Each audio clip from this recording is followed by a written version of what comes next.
నమస్తే, welcome to KK news. మరి ఈరోజు మనము చూసుకున్నట్టయితే కేకే మహేందర్ రెడ్డి సార్ దగ్గర మనం ఉన్నాము. గతంలో మనము టీఆర్ఎస్ పార్టీలో ఉద్యమ నాయకుడు, మరి ఎన్నో పోరాటంలో 2009 నుండి పార్టీ మనకు తెలంగాణ వచ్చే వరకు ఎన్నో ఉద్యమాలు చేసిన కేకే మహేందర్ రెడ్డి. మరి ఆయనకు అన్యాయం అనేది ఈరోజు కేసీఆర్ ఫ్యామిలీ మనము చెప్పుకున్నట్టయితే మొదటి లైన్లో మన కేకే మహేందర్ రెడ్డి అన్నగారు. మరి ఆయన ఇప్పుడు రాజన్న సిరిసిల్ల కాన్స్టిట్యున్సీలో కాంగ్రెస్ ఇన్ఛార్జిగా అంటే ఎమ్మెల్యే పోటీ చేసిండు. కొద్ది ఓట్లతో మన ఓడిపోవడం జరిగింది. అయినా కూడా ఆ పట్టుతోని అక్కడ ఉన్న జనాలకు కానీ అందరికీ దగ్గర సంబంధంతో అక్కడ ఉన్న ఆడబిడ్డలు కానీ అన్నలు కానీ అన్నదమ్ములతో అందరితో చాలా అదే అనుబంధంతో ఇప్పటి వరకు మెయింటైన్ చేస్తుండు. మంచి పేరు గల్ల కేకే మహేందర్ రెడ్డి.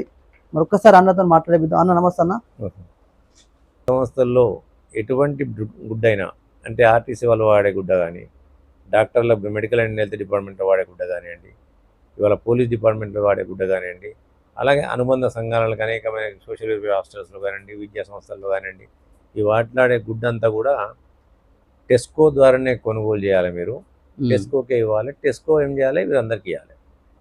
కాబట్టి ఆ జీవో నెంబర్ 1 తీసుకొచ్చి ఇలా 365 రోజులు పని దినాలు ఎవరు ఇవ్వరు. ప్రభుత్వం కూడా 365 దినాలు పనిచేయదు. ఇలా ఏ ఆఫీసర్ కూడా 365 రోజులు పనిచేయడు. సెలవులు ఉంటాయి వాళ్ళకు కూడా, శనివారం ఆదివారం ఉంటుంది, ఇంకా ఉంటాయి. కాబట్టి 265 రోజు నుంచి 270 రోజులు పనిచేస్తే 365 రోజులు ఇచ్చినట్టే. కాబట్టి ఆ దిశగా పనిచేయడానికి మేము అన్ని రంగాల నుంచి జీవో నెంబర్ 1 తీసుకొచ్చి వారికి ఆదుకోవడానికి ఇక్కడ ఉన్న 3 రకాల వ్యవస్థ ఉంటుంది. ఇక్కడ సేటు, ఆసామి, వర్కర్. కాబట్టి ఇప్పుడు ఏదైతే సేటు, ఆసామి, వర్కర్ అని ఉన్నదో 3 అంశాలను అందరినీ కూడా సేట్లను వేద్దామని ఆలోచన మాది. మంచిది. అది అందరినీ సేట్లను వేయాలి, మోడర్నైజేషన్ వైపు తీసుకెళ్ళాలి, కొత్త మిషనరీ కొనాలి. ప్రపంచానితో పోటీ ప్రపంచంలో అందరితో కాంపిటీట్ చేసినప్పుడే మంచి క్వాలిటీ తక్కువ ధరకు, మంచి నైపుణ్యం తక్కువ ధరకు, అట్లా ఈ విధంగా పోటీ ప్రపంచంలో పాల్గొనంటే మరి పోటీ ప్రపంచంలో కావాల్సిన మొత్తం సామాగ్రిని వాళ్ళకి. కాబట్టి ఇలా మేము కూడా పాత బకాయిలు చెల్లిస్తూనే దీన్ని మళ్ళీ ఆధునీకరణ చేయడం కొరకు ఇవాళ మేము అందరం కూడా మళ్ళీ ప్రభుత్వం గౌరవ ముఖ్యమంత్రి రేవంత్ రెడ్డి గారు ఇంచుమించు 400 కోట్ల రూపాయలు బడ్జెట్ కేటాయించి ఆధునీకరణ దిశగా అడుగులు వేయడానికి ప్రయత్నం చేసి, సిరిసిల్లను మీరు ఎక్కడన్నా చూసుకోండి, పోచంపల్లికి పోతే పట్టు ఉంది, పోచంపల్లికి ఒక బ్రాండ్ ఉంది, పోచంపల్లిలో ఇక్కత్ ఉంది. పోచంపల్లి పట్టు చీర అంటాం. అవును. ఇక్కత్ అంటే ఎక్కడ ఉంటుందంటే పోచంపల్లి ఉంటుంది అంటాం. గద్వాల అంటే పట్టు చీర అంటాం. అవును. నారాయణపేట అంటే పట్టు చీర అంటాం. సిద్దిపేట అంటే గుల్లబొమ్మ చీర అంటాం. మరి సిరిసిల్లలో ఇంత పెద్ద ఎత్తున పద్మశాలి నుండి మనకు ఒక బ్రాండ్ లేదు. అవును. ఆ బ్రాండ్ని మనం క్రియేట్ చేసుకోవాలి.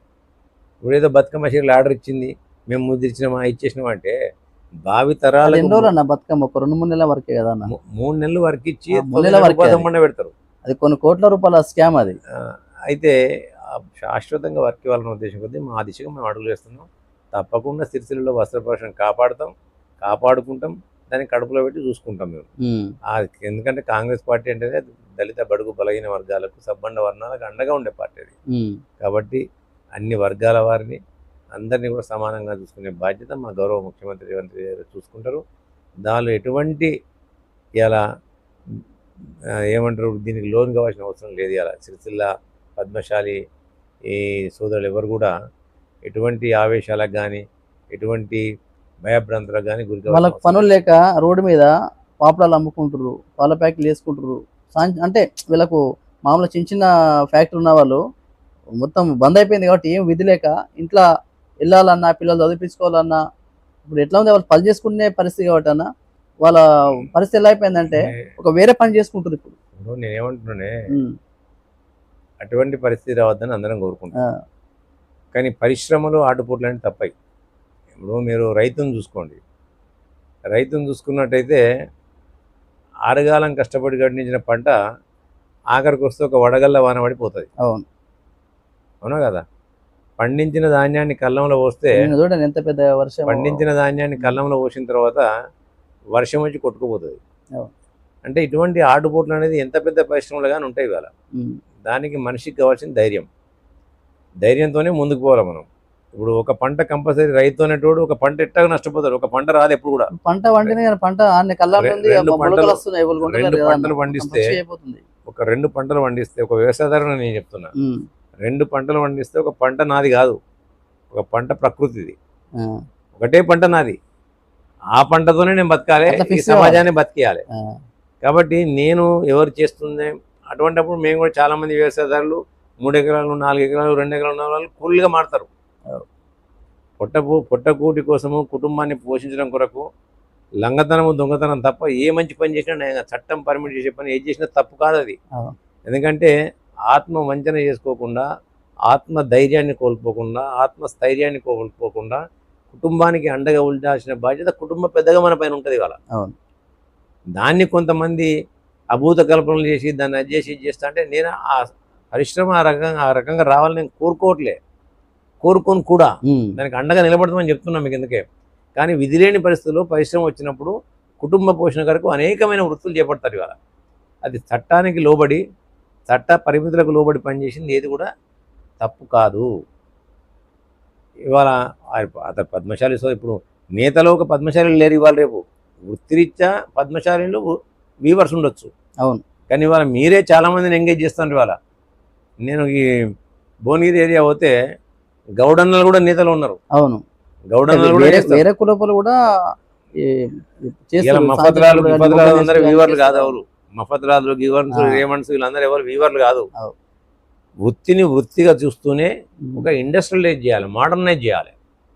సిరిసిల్లలో నేను ఇంతకుముందు చెప్పాను మీకు, బ్రాండ్ లేదు మనకు. బ్రాండ్ లేదా?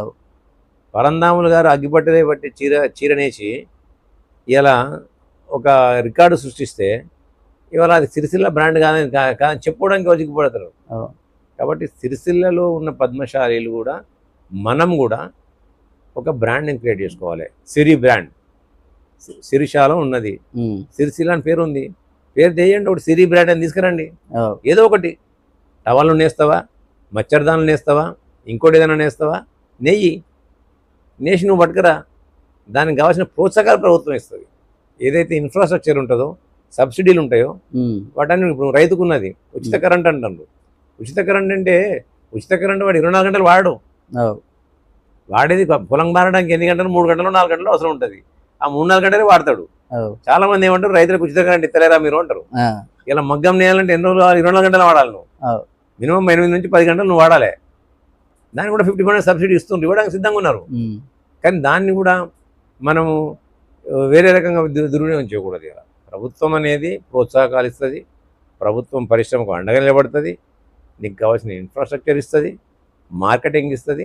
దాన్ని మనం ఏ విధంగా సద్వినియోగం చేసుకోవాలి, ఎప్పటికప్పుడు కొత్త పుంతలు తొక్కిస్తూ ప్రపంచంతో పోటీ పడుతూ మనం ముందుకు పోయినప్పుడే మార్కెట్ లైవ్గా ఉంటుంది, డెవలప్ అవుతుంది. ఇలా నీవు పిల్లల్ని చదివిస్తున్నావు, పిల్లల్ని చదివించిన నీ వృత్తిలో నిజంగానే మంచిగా ఉన్నట్టయితే నీకు పిల్లల్ని చదివించగా నువ్వు అమెరికా ఊరాబా అని చెప్తావా? నీ వృత్తిని కంటిన్యూ చేస్తాడు ఆయన. ఎందుకంటే లాభసాటిగా ఉన్నది కాబట్టి దీన్ని చేయాలి, కాబట్టి ఒక R&D పెట్టాలి, మనం దీని మీద సాధించాలని కోరుకుంటాం. కాబట్టి సిరిసిల్లలో ఏది వచ్చినా ఏదైనా సంక్షోభం వస్తే తాత్కాలికమే.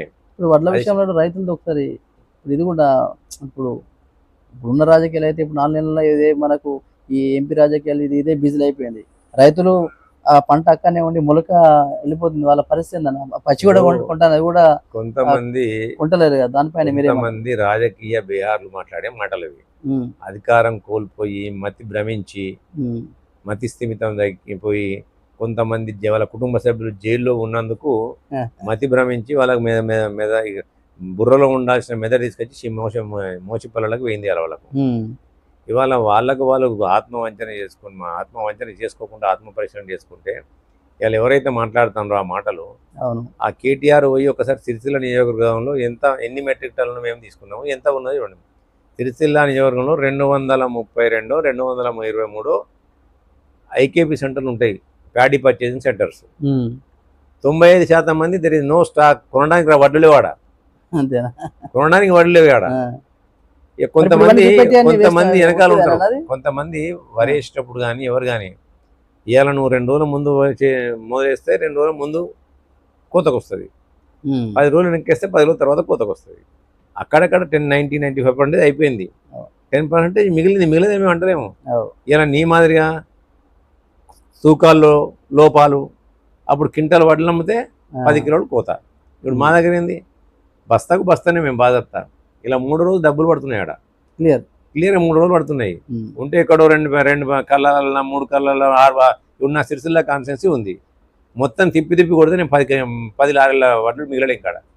అది ఎందుకు మిగిలినాయి? ఫారెస్ట్ ఏరియాలో నీకు ఆ ప్రాంతానికి పోరాక ఆడ మిగిలినాయి.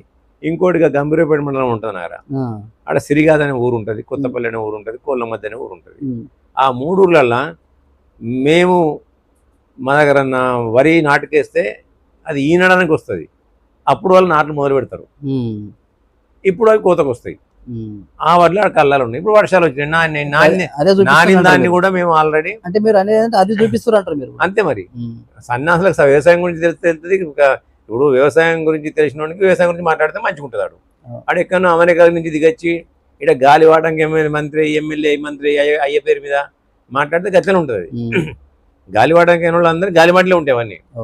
ఇవాళ వాస్తవాలకు దగ్గరగా ఉండాలి. ఎస్, ప్రతిపక్షంగా వాళ్ళ బాధ్యత వాళ్ళు నెరవేర్చాలి.